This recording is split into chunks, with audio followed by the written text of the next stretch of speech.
दोस्तों सब्सक्राइब करें और इस बेल आइकन को दबाएं और पाएं वीडियो सबसे पहले। मैं भारत को भारतीयता की मान्यता के आधार पर फिर से खड़ा करना चाहता हूं, उस काम में लगा हूं। वो आपको जबरदस्ती ऑपरेट करता है। मैं आपको दो बातें कहना चाहता हूं कि कभी भी कोई डॉक्टर आपको कहता है कि हार्ट की आर्टरीज में, वेन्स में ब्लॉकेज है, 70% तक है, तब तो आप बिल्कुल हंसी खुशी रहिए, कोई चिंता की बात नहीं। 75 है, 80 है, 85 है, तो आप चिंता करिए और इस ब्लॉकेज को निकालने के लिए कुछ काम शुरू करिए। आप बोलेंगे ऑपरेशन है, ऑपरेशन उसका इलाज नहीं है। क्यों इलाज नहीं है मैं बताता हूं आपको। ऑपरेशन होता क्या है? एक ऑपरेशन है जिसमें आपको एंजियोप्लास्टी किया जाता है। एंजियोप्लास्टी में क्या होता है कि मैंने बताया, ये जो एक तरह की आर्टरी है, मान लीजिए इसमें से ब्लड जाना है और ये रुक गई है, तो डॉक्टर एक छोटी सी स्प्रिंग है वो आपके आर्टरी में डालेगा, कट करेगा, यहां से आर्टरी को उठाएगा और स्प्रिंग उसमें इंसर्ट कर देगा। वो स्प्रिंग इतनी बड़ी होती है, वो जो बॉल पेन में आपने देखा है कि स्प्रिंग होती है, एग्जैक्टली वही स्प्रिंग, एग्जैक्टली वही स्प्रिंग, बस उस पर मेडिकेशन किया हुआ होता है, दवा उस पर लपेटी हुई होती है। वो स्प्रिंग 10 रुपए की बनती है, लेकिन आपके हार्ट में डलने के बाद उसकी कीमत 2 लाख रुपए हो जाती है। सिर्फ 10 रुपए की बनती है। आपको हैरानी होगी ये जानकर कि इतनी लूट मची है। हाँ, इतनी ही लूट मची है इस देश में। 10 रुपए की चीज को आपके हार्ट में डाल के वो कहेगा कि अब तो 2 लाख का बिल हो गया, 2.5 लाख का बिल हो गया, 3 लाख का बिल हो गया। आपको पता नहीं है, आप क्रॉस चेक नहीं करते और हम ये मान के बैठे हैं कि ये तो भगवान है जो डॉक्टर है। लेकिन आपको मालूम नहीं है कि भगवान जब होता था डॉक्टर तब होता था, अब नहीं है। अब तो वो शैतान से भी ज्यादा खतरनाक है।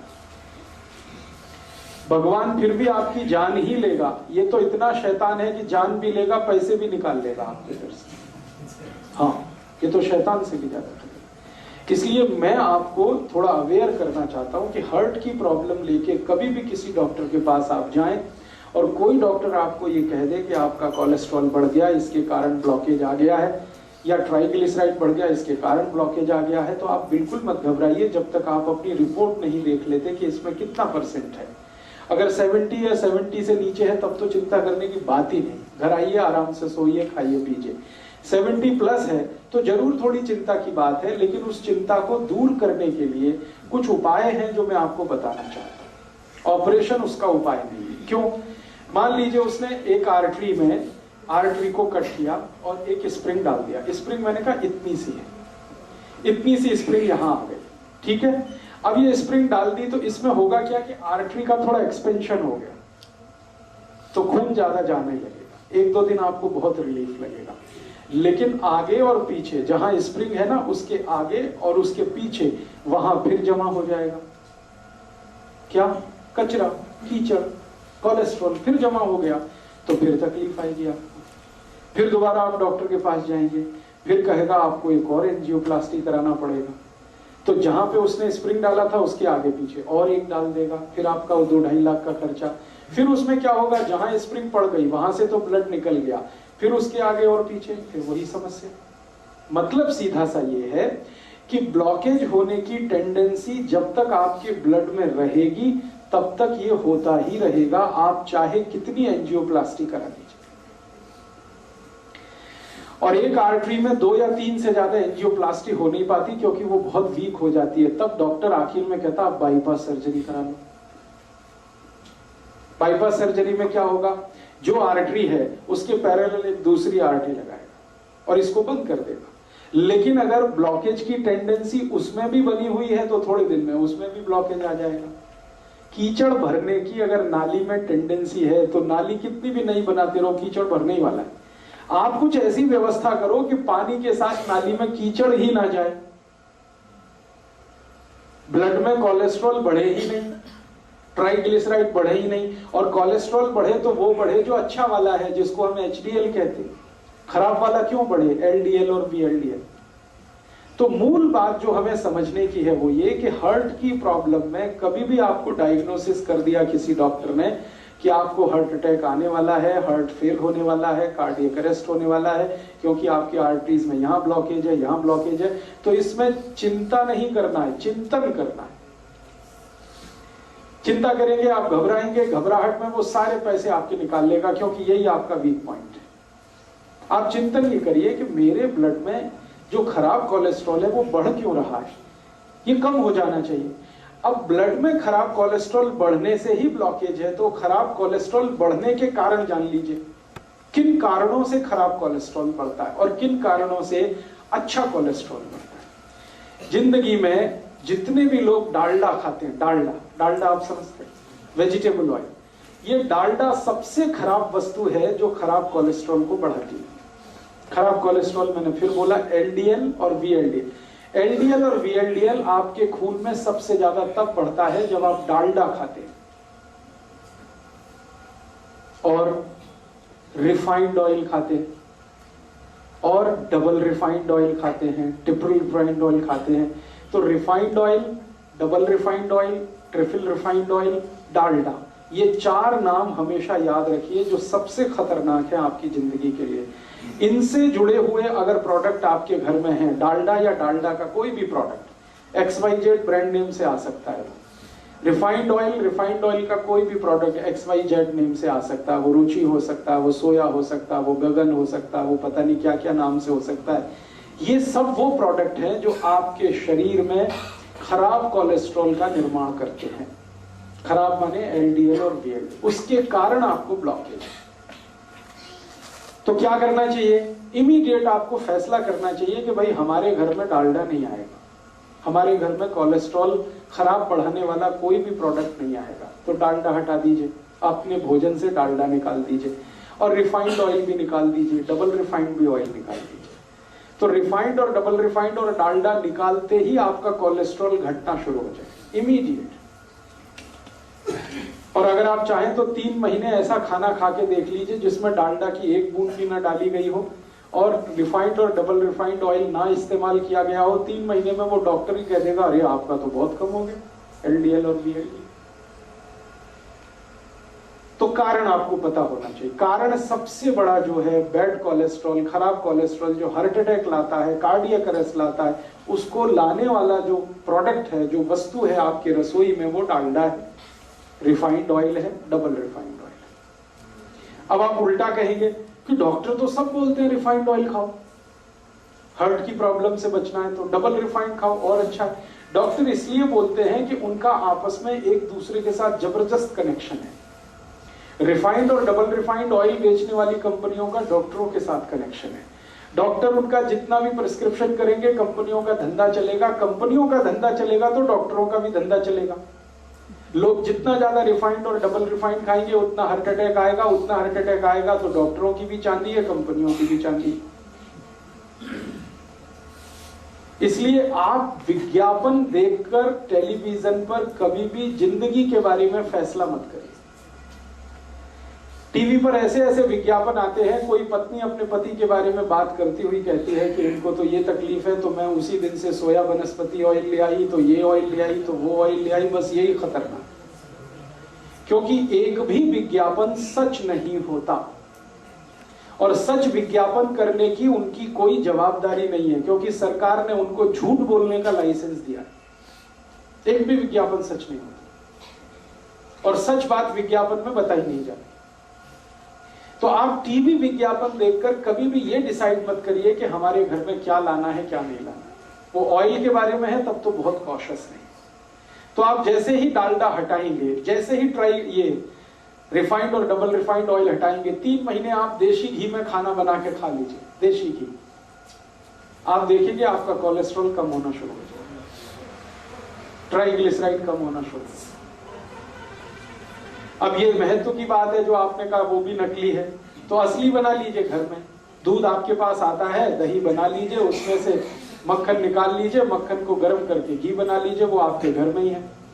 मेरा कहने का मतलब ये है कि आप घी के लिए देशी घी जितना ज्यादा खाएंगे बैड कोलेस्ट्रॉल उतना कम बनेगा, डालडा जितना खाएंगे बैड कोलेस्ट्रॉल उतना ज्यादा बनेगा, रिफाइंड और डबल रिफाइंड खाएंगे और ज्यादा बनेगा।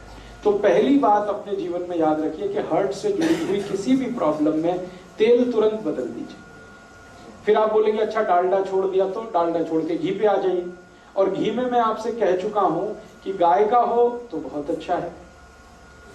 गाय का घी जिस पर 12 साल मैंने रिसर्च किया है, 1 ग्राम भी कोलेस्ट्रॉल नहीं बढ़ने देता। गाय के घी में ऐसी तासीर है। हाँ मैं बताता हूँ, 1 मिनट। गाय का घी 12 साल तो मैं रिसर्च कर लिया, हजारों साल हमारे ऋषि मुनियों ने रिसर्च कर लिया। गाय का घी 1 ग्राम भी कोलेस्ट्रॉल किसी का बढ़ने नहीं देता, कितना भी खा ले आप, 1 ग्राम भी नहीं बढ़ने देता। बढ़ने देता है जो घी, वो भैंस का है। तो जिनको हार्ट की प्रॉब्लम है उनको भैंस का घी तो छोड़ ही देना अच्छा है, गाय का घी कहीं से अरेंज करना। अब आप बोलेंगे गाय नहीं है तो गाय लाइए, गौशाला है पटियाला में, वो गौशाला वालों से निवेदन करिए, वो देशी गाय पालेंगे, आपको घी भी देंगे, दूध भी मिलेगा। ये सारी समस्याओं का समाधान हम कर सकते हैं। बात जो मोटी समझने की है वो गाय के घी की है।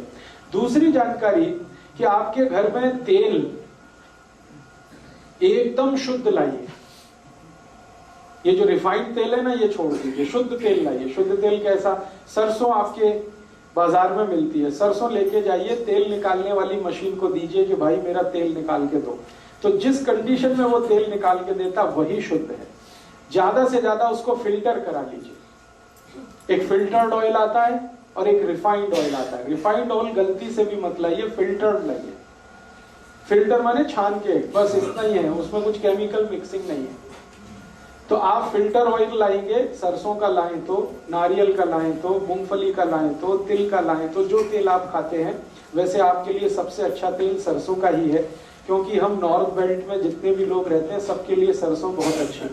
तो सरसों का तेल तो सबसे ही अच्छा है, लेकिन कोई लोग ऐसे भी हैं जो नारियल का तेल खाते हो या मूंगफली का खाते हो या तिल का खाते हो, उनके लिए भी मेरा यही रिक्वेस्ट है कि शुद्ध तेल लाइए। नारियल का लाएं तो, तिल का लाएं तो, मूंगफली का लाएं। तो आप कहेंगे वो बहुत गाढ़ा होता है। मैं आपको एक जीवन का ऐसा सच बताना चाहता हूं जो डॉक्टर जानता है लेकिन वो बताता है। तेल जितना गाढ़ा होगा उतना अच्छा, दूध जितना पतला होगा उतना अच्छा। तेल जितना गाढ़ा होगा उतना अच्छा, दूध जितना पतला होगा उतना अच्छा। अब पतला दूध आपको चाहिए तो वो गाय पे ही मिलेगा, भैंस का तो नहीं मिलेगा। और गाढ़ा तेल चाहिए तो शुद्ध तेल ही गाढ़ा होता है, रिफाइंड तेल तो बिल्कुल पानी के जैसा है। तेल को जब शुद्ध रूप में हम प्राप्त करते हैं, फिर इसको रिफाइन करने के लिए जो केमिकल्स मिक्स किए जाते हैं वो खतरनाक है हार्ट के। वो सब हमारे एलडीएल और वीएलडीएल को बढ़ाने वाले हैं वो सारे। मेरे कुछ मित्र हैं जो डॉक्टर हैं, हार्ट स्पेशलिस्ट हैं, अलग अलग गांव में, माने अलग अलग शहरों में काम करते हैं। हम सबका एक ग्रुप है। हमने ग्रुप स्टडी किया पिछले 10 साल कि जिसके क्लिनिक में, जिसके पास भी हार्ट अटैक का पेशेंट आता है, ऑपरेट करने के पहले उसका पूरा हिस्ट्री लेना, तब ऑपरेशन करना। और हिस्ट्री में पहला ही सवाल हम पूछते हैं, तेल कौन सा खाते हो? तो 10 साल जितने भी मरीजों के बारे में हमने जानकारी इकट्ठी की, 90% मरीज वो थे जिनको हार्ट अटैक आया और रिफाइंड तेल खाते, और डबल रिफाइंड खाते, उनको और जल्दी आता है। और जो मरीज हमको आके बोलते हैं कि जी हम तो शुद्ध तेल खाते हैं, प्योर तेल खाते हैं, वो सिर्फ 10% ही है। माने 90% खतरा ज्यादा है हार्ट अटैक होने का जब आप रिफाइंड तेल खा रहे हैं, डालडा खा रहे हैं, डबल रिफाइंड खा रहे हैं। तो तेल बदल दीजिए, घी बदल दीजिए। डालडा की जगह देशी घी लाइए। देशी घी गाय का होगा तो बहुत अच्छा है, नहीं तो भैंस का ला रहे हैं तो मात्रा थोड़ी कम करिए, ज्यादा मत खाइए। जितना खा सकते, जितना पचा सकते हैं उतना ही खाइए। ये महत्व की बात है कि घी, देशी घी कभी भी गाय का होगा तो 1 ग्राम भी कोलेस्ट्रॉल नहीं बढ़ाएगा। इसमें आप बिल्कुल बेफिक्र रहिए, क्योंकि 10 साल मैं कर चुका हूं ये काम, और मुझसे पहले पुराने वैद्यों ने सैकड़ों साल ये काम करके देख लिया। हमारे पुराने जमाने का याद करिए, हमारे दादा दादी, नाना नानी आधा आधा कटोरी घी खाते, किसी को हार्ट अटैक नहीं था। हाँ, बस यही बात है महत्व की। मेहनत भी करते थे, खेत में जाते थे, हल चलाते थे, कुदाली चलाते थे, 10-10 किलोमीटर पैदल जाते थे, कंधे पर वजन रख के चले जाते थे, तो मेहनत उनकी होती थी। इसका मतलब ये है कि प्रॉब्लम जो है वो घी के साथ नहीं है, प्रॉब्लम आपके एटीट्यूड के साथ है कि आप अगर मेहनत कर रहे हैं तो घी बिल्कुल पचेगा, आपको चिंता मत करिए। आप कुछ भी मेहनत नहीं कर रहे हैं तो वही घी मारेगा फिर आपको। तो घी का कसूर नहीं है, कसूर आपका है। आप मेहनत नहीं करते। छोटे छोटे काम में भी हम मेहनत से अब चुराने लगे हैं अपना जी। ट्रैक्टर आ गया तब से तो और ज्यादा जी चुराना हमने शुरू कर दिया है। हर काम के लिए और स्कूटर या मोटरसाइकिल यूज करते हैं, कार यूज करते हैं, सब्जी भी लेने जाएंगे तो उसके लिए हमें ये सब लगता है। पैदल चलना हमारा इतना कम हो गया है, पहले बहुत पैदल चला जाता था, साइकिलें होती थी, पैदल चलते थे, तो ये सब फिजिकल वर्क पहले था, अभी बहुत कम है। तो इसमें घी का क्या दोष है? आप घी को गाली क्यों देते हैं? अपने को गाली दीजिए ना, हम मेहनत नहीं करते, हम निकम्मे हो गए, हम कामचोर हो गए, इसलिए ये प्रॉब्लम। इसमें घी का कोई दोष नहीं। घी का दोष तब आएगा जब आप मेहनत भी करें और उसके बाद भी आपका कोलेस्ट्रॉल बढ़े तब, लेकिन ऐसा कभी हुआ नहीं आज तक। मेहनत करने वालों को घी बहुत अच्छे से डाइजेस्ट होता है। तो इसलिए आप घी तो रखिए, देशी घी अपने घर में, रसोई में। डालडा निकालिए, रिफाइंड और डबल रिफाइंड हटाइए, तो तुरंत आपका कोलेस्ट्रॉल घटना शुरू हो जाएगा। दूसरी एक जानकारी मैं कल दे चुका हूं, आपको रिपीट कर रहा हूं, जैसे ही नमक बदल देंगे आपका कोलेस्ट्रॉल कम हो जाएगा। नमक कल मैंने बताया, समुद्री नमक छोड़कर आप सीधा नमक पे आ जाएंगे, काले नमक पे आ जाएंगे, कोलेस्ट्रॉल अपने आप गिरने लगेगा, ट्राइग्लिसराइड गिरने लगेगा। तो ये दूसरी बात याद रखिए। और तीसरी बात ये याद रखिए कि जितनी ज्यादा छिलके वाली दाल और छिलके वाली सब्जियां खाएंगे उतना ही कोलेस्ट्रॉल आपका घटता चला जाएगा। छिलके वाली दाल और छिलके वाली सब्जियां, जैसे लौकी है, तोरई है, टिंडा है, कद्दू है, करेला है, इन सब सब्जियों में हम छिलका उतारते हैं। ये मत उतारिए, छिलका उतारना बंद कर दीजिए, क्योंकि सब्जियों का सबसे ज्यादा प्रोटीन छिलके में है और फाइबर भी छिलके में। तो आप छिलके वाली सब्जियां खाइए। जिनको भी हार्ट की प्रॉब्लम है, ये सब बात उनके लिए हो रही है, सब के सब छिलके वाली सब्जियां खाएं। आलू भी छिलके के साथ खाएं तो अच्छा है, आलू का भी छिलका ना होता है। तो आप कहेंगे फिर स्वाद नहीं लगेगा, लगेगा। आलू को उबालें और उबालकर सब्जी में डालें, छिलका ना उतारें तो भी स्वाद लगे। तो आलू है, गोभी है, पत्ता गोभी है, या तो पत्ता गोभी और गोभी का जो छिलका समझते हैं, वो जो डंठल होते हैं, छोटे छोटे पीस काट के आपके सब्जी में रखिए, उनको बहुत काम की चीज है। जो आप निकाल देते हैं वो बहुत काम की चीज है। करेले का छिलका कभी मत उतारिए, लौकी का मत उतारिए, तोरई का मत उतारिए, कद्दू का मत उतारिए। ज्यादातर सब्जियां छिलके वाली खाना शुरू कर दीजिए, कोलेस्ट्रॉल अपने आप घटने लगेगा, खराब होगा।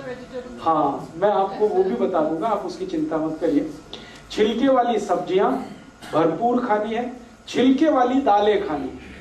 मूंग की दाल खानी है तो छिलके वाली, उड़द की दाल खानी है तो छिलके वाली, माँ की दाल खानी है तो उस पर छिलका रहे, अरहर की दाल में छिलका, माने बिना पॉलिश की हुई दाल छिलके वाली। और चावल भी आप खाइए, वो भी छिलके वाला। चावल एक आता है छिलके वाला, एक बिना छिलके वाला। जो छिलके वाला चावल है वो रेड कलर का होता है, हल्के से लाल रंग का होता है, उस पर पॉलिश नहीं होती। तो बिना पॉलिश किया हुआ चावल खाइए, बिना पॉलिश की हुई दाल खाइए। हाँ, पकेगा। कैसे पकेगा, तरीका मैं बता देता हूँ। हाँ, ब्राउन राइस जिसको आप कहते हैं, वो छिलके सहित होता है, इसलिए ब्राउन है। वो बहुत अच्छे से पकता है। कैसे पकता है? चावल को पकाते समय थोड़ा 2 बूंद घी डाल दीजिए, बहुत अच्छे से पकता है, बहुत अच्छे से पकता है। या चावल पकाते समय थोड़ा नींबू निचोड़ दीजिए उसमें, बहुत अच्छे से पकता है। एक एक दाना उसका खिला अलग रहता है। तो छिलके वाला चावल, छिलके वाली दालें, छिलके वाली सब्जियां, ये सब खाना है हर उस मरीज को जिसको कोलेस्ट्रॉल बढ़ा है, हार्ट के अटैक आने की संभावना है, या आर्टरीज और वेन्स में कचरा जमा हो गया। 3 बातें हुई। चौथी बात और एक जानकारी दे दूं कि जो रोटी आप खा रहे हैं, रोटी मोटे अनाज की खाइए। जितना मोटा अनाज उतना ही हार्ट के लिए अच्छा। जैसे मक्की है, बहुत अच्छी है हार्ट के लिए। बाजरी है, बहुत अच्छी है हार्ट के लिए। ज्वारी है, बहुत अच्छी है हार्ट के लिए। गेहूं उतना अच्छा नहीं है हार्ट के लिए। अगर गेहूं खाना ही है तो अकेला गेहूं मत खाइए, उसमें मिक्स करिए। क्या मिक्स करें? थोड़ा चना मिक्स कर दीजिए, थोड़ा सोयाबीन, थोड़ी ज्वारी, ऐसी चीजें मिक्स करिए जो मोटे अनाज में आती है। फिर उसकी रोटी बनाइए, मिस्सी रोटी कहते हैं या क्या रोटी कहते हैं, मिस्सी रोटी, यस, वो खाइए आप। गेहूं की रोटी कभी भी मत खाएं, ना खाएं वो सभी पेशेंट जिनको हार्ट की प्रॉब्लम है। मिस्सी रोटी खाएं, मोटी रोटी खाएं। और जब गेहूं आप पीसने के लिए लेके जाते हैं चक्की पर, और गेहूं के साथ बहुत सारी चीजें, तो उसको बोल करके मेरा आटा मोटा पीसो, बारीक मत पीसो। और बिना रोले तो हाँ, मेरा आटा मोटा पीसो, बारीक मत पीसो। और वो आटा घर में लाके कभी भी छलनी से छानना नहीं, क्योंकि उसकी जो चोकर आपने निकाल दी वही आपके हार्ट को बचाने वाली है। जो ऊपर के छिलके हैं, जो चोकर है, वही आपके खून को पतला करती है। तो इसलिए इस तरह से आप अपने लाइफ को थोड़ा एडजस्ट करिए। अगर हार्ट की प्रॉब्लम, अगर आपने ये सब शुरू कर दिया और थोड़ी 2-3 चीजें और अगर कर सकें तो बहुत अच्छा है। शाम को मैंने कहा खाने के बाद कम से कम 1000 कदम पैदल चलना, आपको वॉकिंग करना शाम को बहुत जरूरी है। दोपहर के खाने के बाद आराम करना बहुत जरूरी है, थोड़ा वज्रासन में बैठना बहुत जरूरी है। ये सब करते हुए अगर आपने अपने आप को ढाल दिया तो मैं आपको स्टाम्प पेपर पे लिख के देता हूं, जिंदगी में कभी भी हार्ट अटैक नहीं आएगा, कितना भी कोलेस्ट्रॉल बढ़ा हुआ रहने दो। और लगातार आप इस हैबिट में आ जाएंगे जो मैं बता रहा हूं, तो आपका 6-8 महीने में कोलेस्ट्रॉल अपने आप ही खत्म हो जाएगा। आप हैरान हो जाएंगे कैसे हो गया। आपने फूड हैबिट्स थोड़ी सी चेंज की, वो हो गया। जो खराब कोलेस्ट्रॉल बढ़ाने वाली चीजें हैं वो हटाते गए, और जो अच्छा कोलेस्ट्रॉल बढ़ाने वाली चीजें हैं उनको बढ़ाते गए, आप ठीक हो गए। तो बिना मेडिसिन के, बिना ट्रीटमेंट के, बिना ऑपरेशन के आप अपने हार्ट की प्रॉब्लम को ऐसे ठीक करें। अब आप बोलते हैं इसमें और कुछ कर सकते हैं, हाँ, और अगर कुछ कर सकते हैं तो कर लीजिए। कुछ ऐसी चीजें खाइए जो कल से मैं बात कर रहा हूं, जो एल्कलाइन है। सारी एल्कलाइन चीजें खून को गाढ़ा होने से बचाती हैं और पतला बनाती हैं। तो आप बोलेंगे क्या खाएं, बहुत सारी चीजें हैं हमारे आसपास।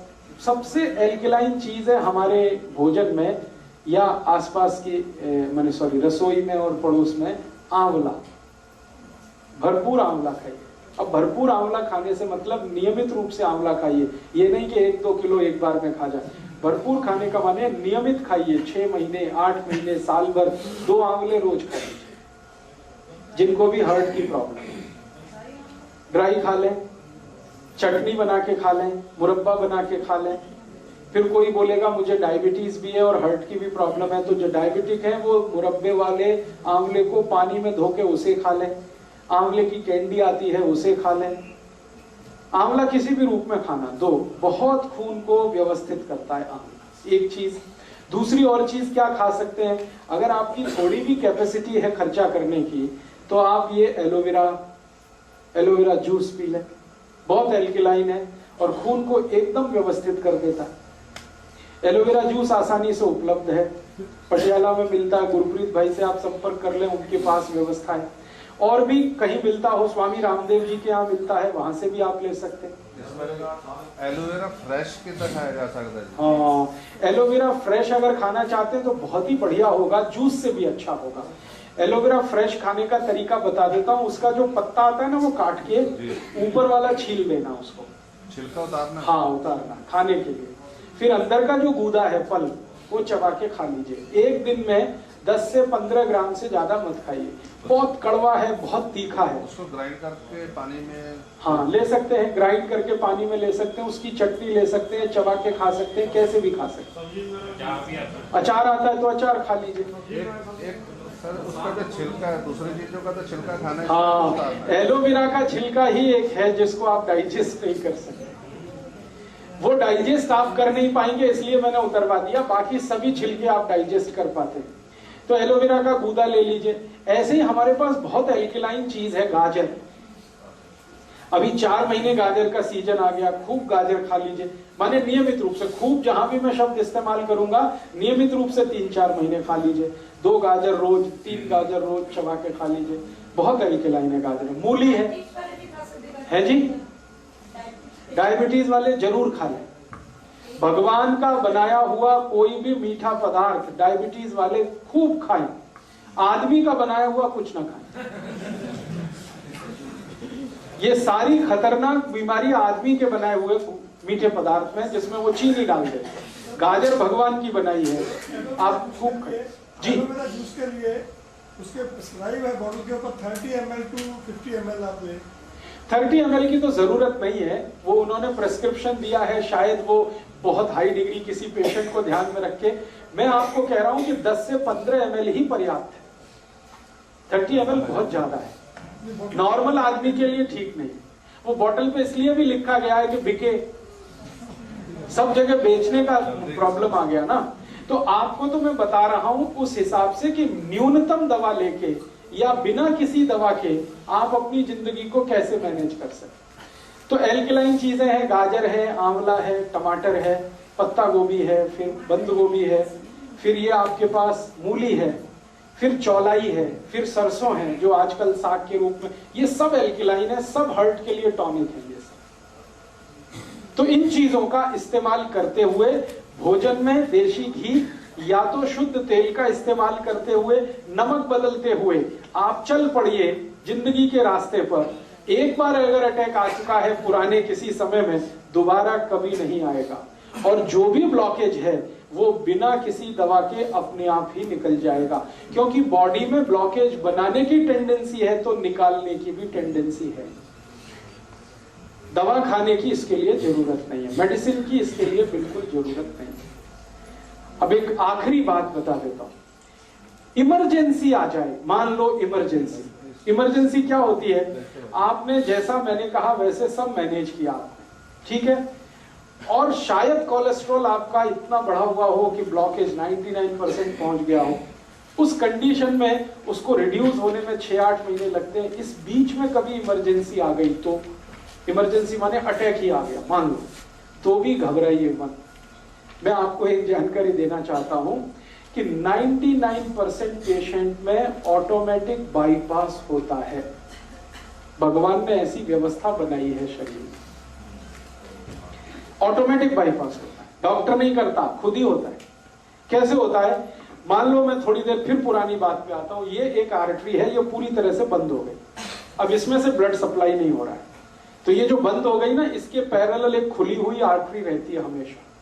हर एक आर्टरी के पैरेलल एक दूसरी है, हर एक वेन्स के पैरेलल एक दूसरी वेन है। वो उसी समय के लिए भगवान ने दे रखी है कि ये बंद हो जाए तो दूसरी अपने आप खुल जाएगी, ऑटोमेटिक बाईपास हो जाएगी।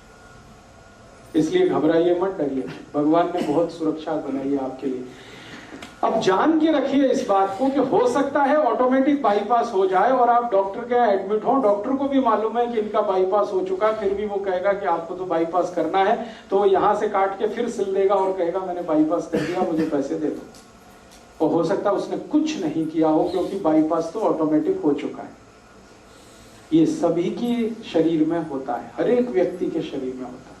हृदय की व्यवस्था ऐसी भगवान ने बनाई। तो ऑटोमेटिक बाईपास 99% केसेस में होता है। 1% केस में नहीं हो पाता जब हार्ट फेल हो जाता है, उसी समय नहीं हो पाता, बाकी तो अटैक में तो होता ही है। इसलिए वहां भी ऑपरेशन की जरूरत नहीं है। हाँ, एक चीज जरूर ध्यान रखिए कि मान लीजिए इमरजेंसी है, आपको बहुत तेज पेन हो रहा है एंजाइना का, माने अटैक का, रात के 2:30-3 बजे के आसपास ही ये आता है। क्यों आता है वो जानना बहुत इंटरेस्टिंग है। शरीर के जितने ऑर्गन्स है ना, इंटरनल ऑर्गन्स, हार्ट है, किडनी है, लीवर है, इन सब का वर्किंग जो काम करने का एक खास समय है। एक खास समय पर हार्ट बहुत ज्यादा काम करता है, एक खास समय पर किडनी ज्यादा काम करती है, एक खास समय पर लीवर ज्यादा काम करता है। उसकी मैंने लिस्ट दी है, बाहर एक किताब है, 2 किताबों में ये लिस्ट है पूरी। आपका स्वास्थ्य आपके हाथ और अहिंसात्मक चिकित्सा, 2 किताबों में हर एक ऑर्गन का टाइम पीरियड मैंने दिया हुआ है कैलकुलेट करके कि ये हार्ट है, इसके काम करने का समय ही है 2:30 बजे से 4:30 बजे तक, ये ज्यादा काम करता है। बाकी समय काम नहीं करता ऐसा नहीं है, कम करता है। इसी तरह किडनी का समय है, इसी तरह लीवर का समय है। तो जब ज्यादा काम करने का समय है हार्ट का, अटैक उसी समय आएगा। तो ज्यादातर अटैक 99% सुबह 2:30 बजे से 4:30 बजे के बीच में ही आते हैं। उस समय के लिए क्या करें, बहुत तेज पेन होगा, बहुत तेज तकलीफ आएगी, तो मैं आपको एक दवा का नाम बताता हूं, वो सब नोट करके रखें। ये रामबाण दवा है, बहुत सस्ती आती है, होम्योपैथी की दुकान में ये मिलेगी। इस दवा को आप इस्तेमाल करें जैसे सॉर्बिट्रेट इस्तेमाल करते हैं। सॉर्बिट्रेट के बारे में आप जानते हैं, गोली है जो जीभ के नीचे डॉक्टर कहता है रख लो, ये एक दवा ऐसी ही है होम्योपैथी में, वो बिल्कुल ऐसे ही काम करती है, आपको मरने से तो बचा ही लेगी। उस दवा का नाम है एकोनाइट, ACONITE,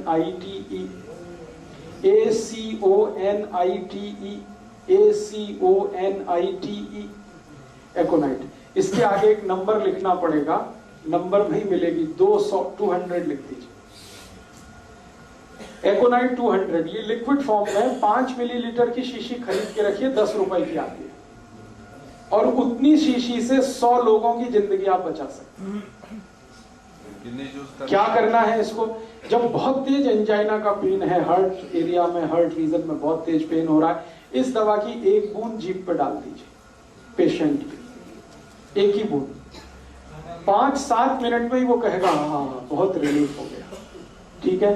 फिर एक और बूंद डाल दीजिए 5-7 मिनट के बाद, फिर कहेगा और रिलीफ हो गया, और एक बार डाल दीजिए, बस 3 बार डाल के छोड़ दीजिए और भूल जाइए, और उसको भी कह दीजिए कि तुम भी भूल जाओ, फिर कुछ प्रॉब्लम नहीं है। डॉक्टर के पास भी जाने की जरूरत नहीं है, एंजियोग्राफी भी कराने की जरूरत नहीं है। अगर आप कराना चाहें तो पैसे ही खर्च होने वाले हैं आपके, और कुछ उससे ज्यादा नहीं निकलेगा। आपने उसको रोक लिया मरने से, अब क्या करना है वो मैं पीछे सब बता चुका हूं। उसका घी बदलवाइए, उसका तेल बदलवाइए, उसका दूध बदलवाइए, भैंस का पी रहा है तो गाय का लाइए, घी ला रहा है तो गाय का लाइए, फिर उसको कहिए नमक बदलो, फिर छिलके वाली दालें शुरू करो, छिलके वाली सब, ये सब उसको शुरू कर दीजिए उसकी डाइट, और 5-6 महीने के बाद वो बिल्कुल नॉर्मल हो जाए। सेकंड ड्रॉप 5 से 7 मिनट्स के 5 to 7 मिनट्स, एक ड्रॉप डाला 5 to 7 मिनट, दूसरा डाल दिया 5 to 7 मिनट, तीसरा डाल दिया, बस 3 ड्रॉप डाल के छोड़ दें।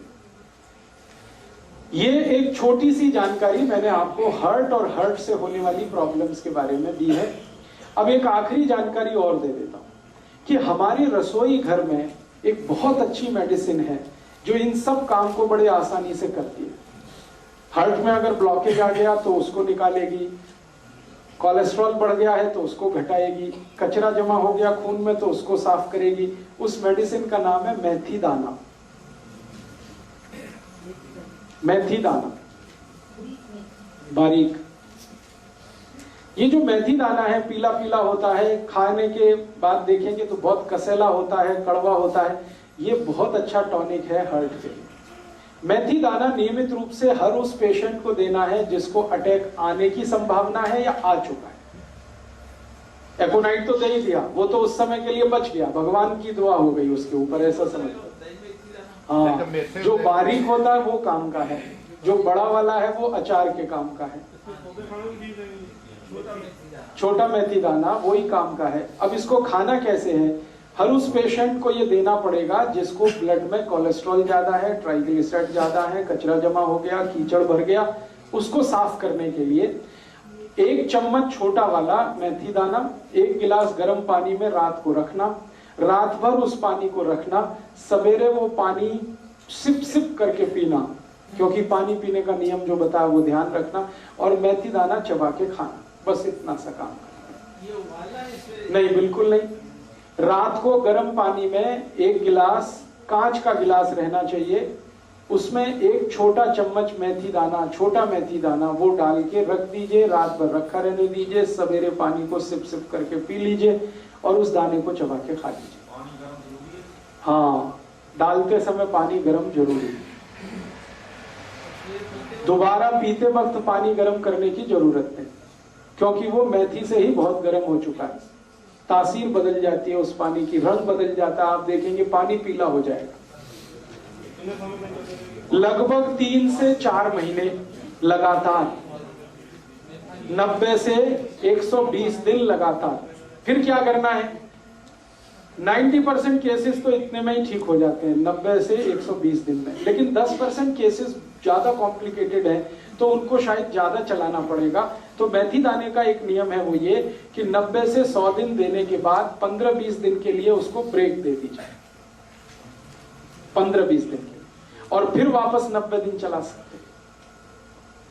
तो 2 बार से ज्यादा शायद रिपीट मैंने आज तक किसी पेशेंट को नहीं किया, 2 रिपीटिशन में ही सब क्लियर कर देता। अब मेथी दाने में कुछ ऐसे केमिकल्स हैं जो खून को बहुत अच्छे से साफ करते हैं, साफ माने खून में जो कीचड़ वाला हिस्सा है, बैड कोलेस्ट्रॉल, वो सब खत्म कर देते हैं मेथी दाने के केमिकल्स। तो ये हमारे रसोई की बहुत अच्छी एक दवा है। और एक अच्छी दवा बता देता हूं, इसी के साथ चाहे तो वो ले सकते हैं, नहीं तो ये या वो दोनों में से कोई एक ले सकते। स्वामी जी अक्सर वो आपको बताते हैं लौकी का रस। ये लौकी का रस भी वही काम करता है जो मेथी दाना करता है। लौकी का रस आप जानते हैं, छिलका नहीं उतारना, लौकी के छोटे टुकड़े करके कद्दूकस में पीस के उसमें या मिक्सर में पीस के रस निकाल लेना। उस रस में तुलसी पत्ता, धनिया पत्ता और पुदीना पत्ता, ये कम से कम 5 से 10 तीनों, 5 पत्ते धनिया, 5 पत्ता पुदीना, 5 पत्ता तुलसी, या 10 पत्ते धनिया, 10 पत्ता पुदीना, 10 पत्ते तुलसी, ये तीनों मिक्स करके चटनी बना के, चटनी माने उसमें कुछ मिलाना नहीं, खाली पीसना, पीस के उसको रस में मिलाना, लौकी के रस में। और इस रस की मात्रा 1 कप, 1 कप माने 150 ml। फिर से रिपीट करता हूं, लौकी का रस निकालना है बिना छिलका उतारे, और उसमें 5 से 10 पत्ते धनिए का, 5 से 10 पत्ते पुदीने का, 5 से 10 पत्ते तुलसी का, तीनों पीस के डालना है। 1 कप रस होगा और इसमें तीनों पत्ते पीस के डाल दिए। अब ये पीना है। इसको सबसे अच्छा पीने का समय है सवेरे खाली पेट, और अगर सवेरे खाली पेट कोई नहीं पी पाता, कारण कुछ भी हो उसका, तो दोपहर को खाने के बाद तो जरूर लेना है, शाम को ये नहीं ले सकते। सवेरे तो खाली पेट पानी भी पीना जी, हाँ। चਿਰ बाद तो पानी पीने के लगभग 40 मिनट बाद, 40 से 45। एलोवेरा का जूस भी है जो बनाना घर में, वो भी हाँ, उसमें और 40 मिनट जोड़ दीजिए। पानी ले लीजिए, एलोवेरा जूस ले लीजिए, फिर 40 मिनट जोड़ के और आप ये रस ले लीजिए लौकी का, और अगर कुछ लेना है तो 40-45 मिनट गैप रखिए। हर एक दवा से दूसरी दवा के बीच में 40 मिनट से लेकर 1 घंटे का गैप बहुत जरूरी है। आयुर्वेद की कोई भी दवा खाने के इमीडिएट बाद ले सकते हैं। अब आप पूछेंगे खाने के इमीडिएट बाद तो लस्सी पीनी है, तो लस्सी पी लीजिए, फिर 40 मिनट बाद ले लीजिए। खाने के इमीडिएट बाद लेंगे, उसके आगे नहीं जा सकते, माने लंच टाइम तक आपको ये पी लेना है। शाम का समय इसके लिए अच्छा नहीं है। खाने तो बाद जी लस्सी है जो दही आ रही या रड़के आ रही मक्खन निकाल के जिनको हार्ट की प्रॉब्लम नहीं है वो मक्खन ना निकाले, और जिनको हार्ट की प्रॉब्लम है वो मक्खन निकाल के। तो ये एक दवा मैंने बता दी। एक दवा हो गई मेथी दाना, हाँ हमेशा, हाँ पहले पानी, फिर एलोवेरा लेना है तो एलोवेरा, आंवला लेना है तो उसी के साथ एलोवेरा के साथ, फिर 40 मिनट 1 घंटे के बाद मेथी लेना है। इस तरह से आप शेड्यूल करिए। हर चीज का एक शेड्यूल एक याद रखिए, लिक्विड चीज सबसे पहले, सॉलिड चीज उसके बाद। अब मेथी दाने में कुछ तो सॉलिड पार्ट है और एलोवेरा जूस में कुछ भी सॉलिड नहीं है, तो पहले लिक्विड बाद में सॉलिड, सवेरे का ये नियम। और एक दो जब दवाएं बता देता हूं इसी तरह की जो काम में आएंगी हार्ट के लिए। आपको अपने ही रसोई में इसी तरह की और एक बहुत अच्छी दवा है, अर्जुन की छाल, वो भी बहुत एल्केलाइन है। इस अर्जुन की छाल का पाउडर आता है, आप उसको यूज करिए हार्ट के प्रॉब्लम के लिए, जिनको भी है कोलेस्ट्रॉल ज्यादा या ट्राइग्लिसराइड ज्यादा या खून में कीचड़ जमा है, जो मैंने बोला था। अर्जुन की छाल बाजार में मिलती है, 30-40 रुपए किलो है। इसमें शहद मिला के, शहद नहीं मिला सकते तो गुनगुने पानी में मिला के, है जी, 100 रुपए किलो, तब तो आपको ठग लिया किसी ने। अगर आप उसको थोक बाजार से खरीदेंगे 30 से 40 रुपए किलो से ज्यादा भाव नहीं है उसका, पूरे भारत। आप थोक में खरीद लीजिए ना, मैं कह रहा हूं मार्केट थोक में जाइए, 30 से 40 रुपए किलो से ज्यादा भाव ही नहीं है उसका। तो आप जो है अर्जुन की छाल का पाउडर, इसको भी इस्तेमाल कर सकते हैं हार्ट पेशेंट के लिए, ये भी बहुत एल्केलाइन है। और एक दो चीजें बताता हूं जो इसी तरह से एल्केलाइन है और हार्ट के लिए बहुत। पाउडर ही लेना अर्जुन की छाल, शहद लेना है, शहद नहीं है तो गुनगुने पानी में मिला के लेना है। हाँ क्वांटिटी माफ करिए, भूल गया। कभी भी लेना है अर्जुन की छाल का पाउडर एक बार में तो आधा टी स्पून, एक टेबल स्पून है, एक टी स्पून आधा, इतना ही लेना है एक बार में, एक दिन में। फिर दूसरे दिन लेना है, फिर उतना ही। 3 महीने लगातार आप इसे भी ले सकते हैं, अर्जुन की छाल। और माफ करिएगा, ये जितनी चीजें बता रहा हूं ये सब ऑल्टरनेटिव के रूप में बता रहा हूं, एक साथ सब मत ले लेना। मैं आपको बता रहा हूं कि इतने ऑप्शंस आपके पास हैं। आपके पास लौकी है, आपके पास मेथी दाना है, आपके पास अर्जुन की छाल है, आपके पास आंवला है, आपके पास एलोवेरा है। इतने ऑप्शंस भगवान ने दिए हैं आपको। ये सभी ऑप्शनल और ऑल्टरनेटिव हैं, ये एक दूसरे के कॉम्प्लीमेंट्री नहीं है। ध्यान रखना कि इसके साथ ये ले लें, इसके साथ। कुछ लोगों को लगेगा जल्दी ठीक होना है तो सब ले लो एक साथ, तो उल्टा हो जाएगा। हाँ, इसलिए जितने पॉइंट्स मैं बता रहा हूं, या तो ये या तो ये या तो ये, और इसलिए ज्यादा बता रहा हूं कि आपको इस बात का आइडिया हो कि हम कितने रिच हैं। भारत कितना रिच है कि खाली रसोई में हार्ट को ट्रीट करने की कम से कम 20 दवाएं हैं, जो दुनिया के किसी किचन में नहीं, वो हमारे यहां। तो हमारी रिचनेस का पता चले। और दूसरा, हमारे पुराने बुजुर्ग, दादा दादी, नाना नानी जो कहते रहे हैं, उस पर आपका भरोसा बढ़े, इसलिए ये सब इतनी बता, वरना एक बता के मैं छोड़ देता कि इतना ही काफी है। दोस्तों, सबसे पहले तो चैनल सब्सक्राइब करें, फिर लाइक, कमेंट और शेयर करें। और हाँ, हमारा एंड्रॉयड ऐप डाउनलोड करना ना भूलें।